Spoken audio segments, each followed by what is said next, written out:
Olá, meus queridos irmãos e irmãs, estamos aqui novamente reunidos para mais um encontro conhecendo a palavra. Vamos pedir desde já a intercessão de Maria Santíssima para que esteja conosco em mais esses momentos. Ave Maria, cheia de graça, o Senhor é convosco. Bendita sois vós entre as mulheres e bendito é o fruto do vosso ventre, Jesus. Santa Maria, Mãe de Deus, rogai por nós, pecadores, agora e na hora de nossa morte. Amém. Nossa Senhora, a Mãe do Verbo Divino, rogai por nós. Em nome do Pai, do Filho e do Espírito Santo. Amém. Bom, meus queridos irmãos e irmãs, estamos hoje completando esse nosso ciclo de 3 aulas seguidas, sobre o seguinte tema: os personagens do Advento. Então, já falamos no nosso primeiro encontro sobre o profeta Isaías, falamos no nosso segundo encontro sobre João Batista e hoje vamos tratar do terceiro personagem do tempo do Advento. Esse tempo de preparação para o tempo do Natal, para a chegada do menino Jesus, que tem esses personagens característicos, sobretudo na liturgia da palavra. E hoje vamos dedicar o nosso encontro a Maria Santíssima. Lembrando que o profeta Isaías é aquele que vai falar do Messias, João Batista é aquele que prepara os caminhos do Senhor, e Maria é aquela que nos dá o Verbo encarnado, o Deus que se fez homem e habitou entre nós. Ok? Então vamos logo para os nossos comentários, sobretudo em cima do texto sagrado. Bom, quem é Maria? Maria é a filha de Joaquim e de Ana. Isso está em algum dos 4 relatos do Evangelho? Não. Já falamos sobre a infância de Maria num programa específico, E vemos que os nomes dos pais de Maria Santíssima estão em um Evangelho apócrifo. E ela é aquela que cumpre de forma plena a profecia de Isaías. Ela é o modelo supremo da serva do Senhor. Ela é a arca da aliança. Ela é o tabernáculo do Altíssimo. Ela é o primeiro sacrário. Ela é o primeiro evangelho. Tudo isso nós vamos ver no programa de hoje. E junto com José, Maria deu ao menino Deus uma família, de forma que a união da Trindade se fizesse igualmente presente entre os homens. Então, a união de amor que existe dentro da Santíssima Trindade se faz presente na família de Nazaré. Utilizando uma linguagem que é muito conhecida na economia, Fala-se de macroeconomia e microeconomia, ou seja, a macro-relação de amor da Santíssima Trindade na Terra encarnada, nós vemos na microcomunidade de amor que é a Sagrada Família. Ok? Então, o espelho da Santíssima Trindade entre os homens é a própria Sagrada Família de Nazaré.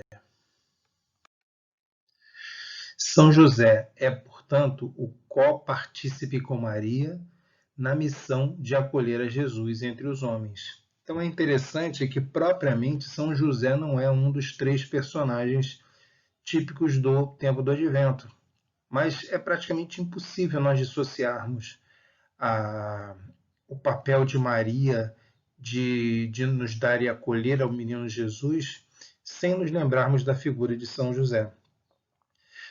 Isso é muito importante de lembrar nesse momento em que o Papa Francisco estabeleceu um ano dedicado a São José, esse ano que já começou agora, de 2020 para 2021, do dia 8 de dezembro de 2020 até o dia 8 de dezembro de 2021, esse que é chamado de ano josefino, não é um ano mariano, é um ano josefino, ou seja, um ano dedicado à nossa reflexão sobre o personagem São José.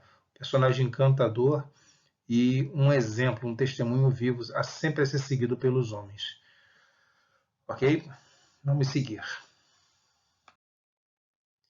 Então vamos começar, Se Maria é a serva que cumpre a profecia de Isaías, Vejamos o livro de Isaías, capítulo 7, versículo 14. Portanto, o mesmo Senhor vos dará um sinal. Eis que a Virgem conceberá e dará à luz um filho, e chamará o seu nome Emanuel. Ok? Pois bem, aqui, meus queridos, nós temos algumas observações. Eu não vou entrar na exegese sobre quem é o destinatário dessa profecia.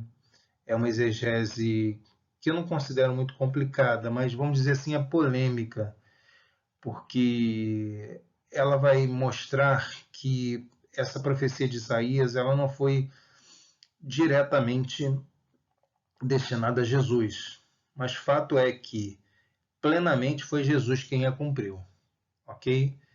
E aí nós entramos na exegese sobre a Virgem, né, o termo Virgem, que não é utilizado originalmente por Isaías, utiliza a palavra alma, que é jovem, não obrigatoriamente uma virgem, e depois São Mateus vai utilizar no seu relato do Evangelho partenos, aí sim virgem, mas eu não vou entrar nesse mérito aqui, tá? Esse não é o tema do nosso encontro.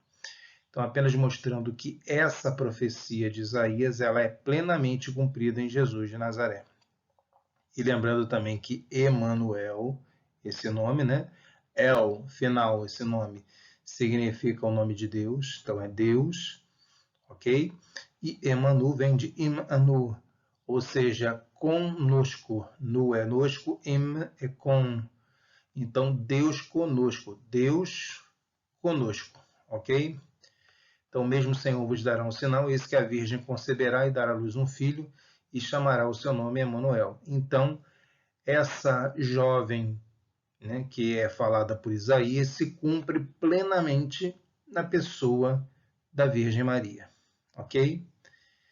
Então, vamos seguir. Essa é a primeira característica de Maria, essa personagem importantíssima do Advento. Depois temos que Maria é a serva do Senhor. Está no relato de Lucas, capítulo 1, versículo 38. Disse então Maria: Eis aqui a serva do Senhor, cumpra-se em mim, ou no latim mais famoso, né? Fiat-me, faça-se em mim, segundo a tua palavra. E o anjo ausentou-se dela. Então vejam, é uma figura de serva, né? E muitas vezes a gente utiliza a expressão escrava, isso aqui é escrava do Senhor, isso aqui é serva do Senhor, mas não é no sentido de autoritarismo de Deus. É Maria quem se faz a serva, é ela quem se faz aquela que se coloca na posição constante de servir. Servo é aquele que serve, né? Então, ela é aquela que está ali preparada para dar o seu sim. E é bem interessante quando a gente diz que Maria é uma mulher obediente, porque obediência, né, obedecer, vem de audire, no latim, ou seja, abaixar-se para escutar, né? Virar o ouvido para poder escutar. Então, ela é aquela que está constantemente com o ouvido atento à vontade de Deus, às ordens de Deus. Ok? Então, essa é a função de Maria.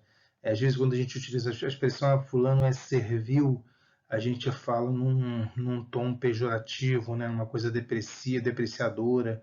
Mas não, aqui é no sentido de que se amava tanto ao seu Senhor que se colocava na posição de servi-lo para o que ele quisesse que fosse feito. Maria confiava na palavra de Deus, confiava na vontade de Deus, naquela vontade justa e benigna, ok? Perdão. Ela é também a Arca da Aliança. Então, lembrando, né, aquela caixa, né, que era a Arca da Aliança, né? Então, nós poderíamos pegar ali o livro do Êxodo, o livro dos Números, o livro do Deuteronômio, falando sobre a Arca da Aliança, aquela caixa de ouro maciço, né, que os judeus carregavam, aonde foram depositadas as tábuas da lei. e ali eles carregavam o que havia de mais sagrado para eles. E na carta aos Hebreus, capítulo 9, versículo 4, o autor dessa carta, que não se sabe bem ao certo quem é, alguns indicam que teria sido Apolo, né? Aquele que é citado por Paulo, uns se dizem de Pedro, outros se dizem de Paulo, outros se dizem de Apolo, mas não se sabe ao certo quem é o autor. Certo é que não é São Paulo, como se pensou durante muito tempo. E o que diz esse autor dessa carta? Diz que a Arca da Aliança, coberta de ouro toda em redor, em que estava dentro dela um vaso de ouro que continha o maná, o pão do deserto, a vara de Arão, que havia florescido, demonstrando que era a casa de Arão quem assumiria o sacerdócio dentro da tribo de Levi, e as tábuas da aliança, ou seja, a lei. Ora, Maria é, se assim podemos dizer, o recipiente, a caixa, o seu seio, o seu ventre, é o local sagrado, aonde está o pão da vida, que agora não é mais o maná, mas o pão da vida, né? Dentro dela está a vara de Arão, porque Jesus é também sacerdote, profeta e rei, mas a vara de Arão demonstrando o sacerdócio, ok? E também a lei definitiva. As tábuas da aliança foram uma lei para um período, e agora Jesus vem trazer a correta interpretação. Então ele é o pão que nos alimenta, é o sacerdote que nos conduz e que oferece os nossos sacrifícios, até hoje na missa, se oferecendo como sacrifício ao Pai na força do Espírito Santo, e ele é também a nossa lei definitiva. Aquela lei que era dura no deserto agora se torna uma lei de amor. Okay? Então Maria é o recipiente que traz isso dentro dela, portanto, perfeitamente a Arca da Aliança. Ela é também o tabernáculo do Altíssimo. Então, o tabernáculo era aquela tenda que os judeus carregavam no deserto, enquanto ainda não tinham o templo em Jerusalém. E eles, quando chegavam num determinado lugar que eles iriam acampar, eles montavam a tenda no meio do acampamento e colocavam as 12 tribos distribuídas. 3 a norte, 3 a sul, 3 a leste e 3 a oeste. Ou seja, a tenda do tabernáculo, a tenda do encontro, ficava cercada pelas tribos de Israel. E dentro da área cercada da tenda do tabernáculo ficava a tribo sacerdotal de Levi. Ok? Então, Lucas 2, 22 a 38, de acordo com Daniel Conegliero, o tabernáculo era o lugar onde Deus escolheu manifestar a sua presença de glória no meio de seu povo. O tabernáculo também é chamado no Antigo Testamento de santuário e tenda da congregação, porque Moisés e os anciãos de Israel se reuniam nessa tenda para tomar as decisões, para fazer os julgamentos.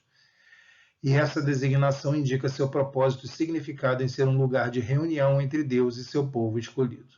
E continuando aqui essa explicação.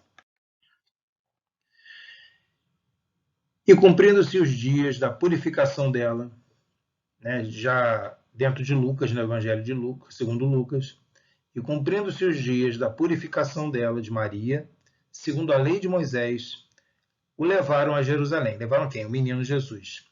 Para o apresentarem ao Senhor, segundo o que está escrito na lei do Senhor.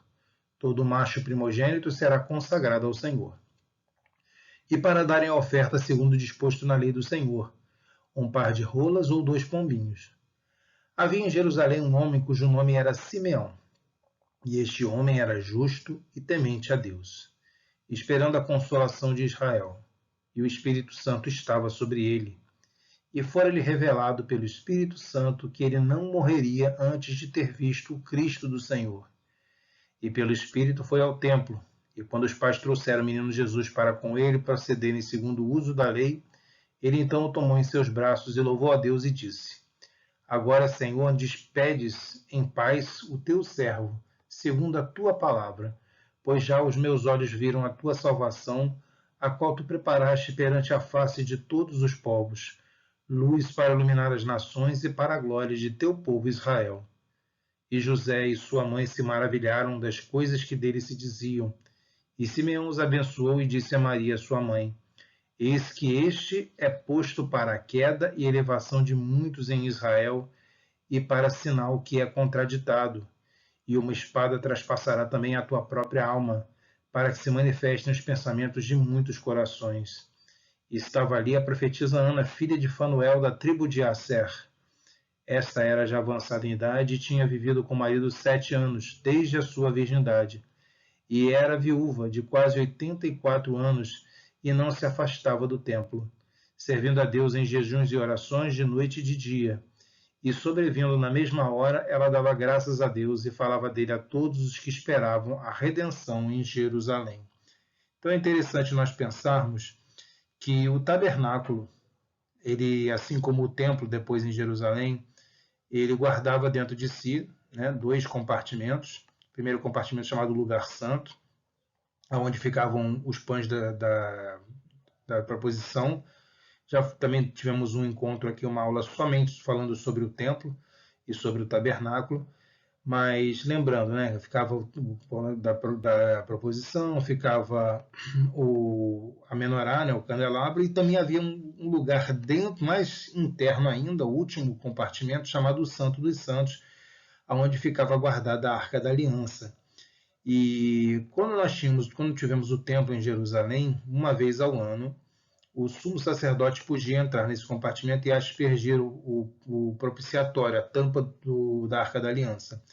Então vejam que tanto o templo quanto a Arca da Aliança eram lugares onde estava depositado o sagrado. Ora, Jesus é o sagrado por excelência, ele é o santo por excelência, porque faz parte da Trindade, porque é Deus. Então o local que abriga esse santo, o Santo dos Santos, é também o ventre de Maria. Então Maria, além de Arca da Aliança, é também o tabernáculo do Altíssimo, o templo por excelência, né? Ela carrega dentro de si aquele que é o sagrado entre os homens. E vejam vocês, então Simeão, que foi sorteado aquele dia, vai ao templo e ali ele tem o contato com o sagrado, não mais aquele sagrado que está ali dentro do Santo dos Santos, mas a própria santidade encarnada na humanidade, que é o menino Jesus. Então Maria é o tabernáculo, é a tenda da reunião, aonde está presente vivo o Deus de, agora não somente Israel, mas o Deus de toda a humanidade. Pois bem, Maria é também o primeiro sacrário, e aqui há uma semelhança com o tabernáculo do Altíssimo. Então, estamos aqui no relato do Evangelho segundo Lucas, capítulo 1, versículos 39 a 44. E naqueles dias, levantando-se Maria, foi apressada às montanhas, a uma cidade de Judá, e entrou em casa de Zacarias, e saudou a Isabel. E aconteceu que, ao ouvir Isabel a saudação de Maria, a criancinha saltou no seu ventre, e Isabel foi cheia do Espírito Santo. E exclamou com grande voz e disse: Bendita és tu entre as mulheres, e bendito o fruto do teu ventre. E de onde me provém isto a mim, que venha visitar-me a mãe do meu Senhor? Pois eis que ao chegar aos meus ouvidos a voz da tua saudação, a criancinha saltou de alegria no meu ventre. Então, Maria, novamente falando, é aquela que traz dentro de si a presença viva de Deus. Traz o próprio Deus vivo dentro dela. Então, por onde Maria passa, é o que hoje nós teríamos, que nós chamamos de passeio com o Santíssimo Sacramento. Então, às vezes, o diácono ou o padre, o bispo, né, o sacerdote em si, ele segura o ostensório e vem caminhando no meio da assembleia, né, e se detém diante de determinadas pessoas, que nós chamamos de passeio com o Santíssimo Sacramento. Alguns não gostam de dizer passeio do Santíssimo, né? Apesar de ser o termo mais utilizado, mas passeio do Santíssimo, parece que o Santíssimo saiu do sacrário e está andando, né? Então, passeio com o Santíssimo Sacramento. E essa situação de Maria também, que sai de Nazaré e vai até Aincarem, onde vivia Santa Isabel, na região montanhosa, perto de Jerusalém, e vai até lá, levando o menino Jesus. E quando ele chega perto da barriga, quando as duas se encontram, a proximidade de Jesus no ventre de Maria e de João Batista no ventre de Isabel, João, ele estremece, né? Ele, como ela diz aqui, né? A criancinha saltou de alegria no meu ventre. Então ele se alegra, ele salta dentro do ventre de Isabel. Muitas vezes, quando nós fazemos também o passeio com o Santíssimo Sacramento, as pessoas se comovem, as pessoas às vezes até agarram nossa mão com uma tal força que a gente percebe que Deus quer que a gente fique ali durante um tempo, né? Se detém ali durante um tempo. Às vezes não precisa nem agarrar, você sente no passeio, uma das experiências mais bonitas que eu tenho como diácono, quando faço o passeio do Santíssimo, e com o Santíssimo é isso, que a gente percebe que Deus nos quer ali com aquela pessoa, e a gente se detém enquanto o coração está dizendo que é para ficar ali. E é isso que também faz Maria. Ela leva, e por onde ela vai passando, pelos vilarejos, pessoas que ela vai encontrando, na verdade, ela também vai levando esse Santíssimo Sacramento, que é o próprio Jesus vivo dentro dela.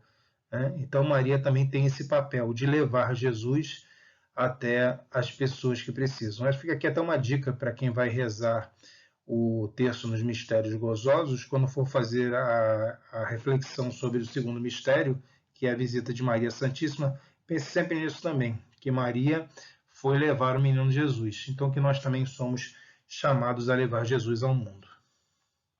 Vamos prosseguir em mais um título. E aqui nós vamos ver o último dos títulos que eu estou trazendo para nós refletirmos nesse documento, nessa encíclica do Papa Emérito Bento XVI, Deus Caritas Est, Deus é Amor, número 41. Finalzinho do documento. Lembrando aqui, Deus Caritas Est. Vejam vocês, documento da igreja, todas as letras estão em maiúsculo. Quando é um livro da Bíblia, a primeira maiúscula, a segunda minúscula, ok? Então, encíclica Deus Caritas Est, número 41. Entre os santos, diz aqui o Papa Bento XVI, sobressai Maria, Mãe do Senhor e espelho de toda a santidade. No Evangelho de Lucas, encontramos-la empenhada num serviço de caridade à prima Isabel, junto da qual permanece cerca de 3 meses, assistindo-a na última fase da gravidez. Magnificat anima mea Dominum. A minha alma engrandece o Senhor. Disse ela por ocasião de tal visita, exprimindo assim todo o programa da sua vida. Não colocar-se a si mesma ao centro, mas dar espaço ao Deus que encontra tanto na oração como no serviço ao próximo. Só então o mundo se torna bom. Maria é grande precisamente porque não quer fazer-se grande a si mesmo, mas engrandecer a Deus. Ela é humilde, não deseja ser mais nada senão a serva do Senhor. Aqui é algo muito importante que tanto nós católicos precisamos saber. Maria nunca quis ser mais do que ela era, né? Nada além de uma serva do Senhor, porque muitas vezes nós temos a tendência a equiparar Maria à Santíssima Trindade.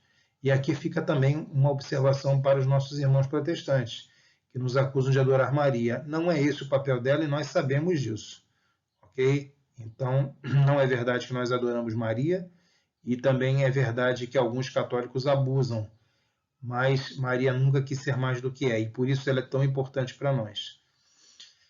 Sabe que contribui para a salvação do mundo, não realizando uma sua obra, mas apenas colocando-se totalmente à disposição das iniciativas de Deus. É aquela questão da serva que eu falei. É uma mulher de esperança. Só porque crê nas promessas de Deus e espera a salvação de Israel, é que o anjo pode vir ter com ela e chamá-la para o serviço decisivo de tais promessas. É uma mulher de fé. Feliz de ti que acreditaste, diz-lhe Isabel. O Magnificat, um retrato, por assim dizer, da sua alma, é inteiramente tecido com fios da Sagrada Escritura, com fios tirados da Palavra de Deus. Então vejam só, a relação, até o que Maria fala, é retirado da Escritura, né? Porque ela é uma mulher também da Escritura, uma mulher que conhecia bem as leis. Ela instruiu o menino Jesus dentro do conhecimento da lei e dos profetas. Desta maneira se manifesta que ela se sente verdadeiramente em casa na palavra de Deus. Ela é íntima da palavra de Deus.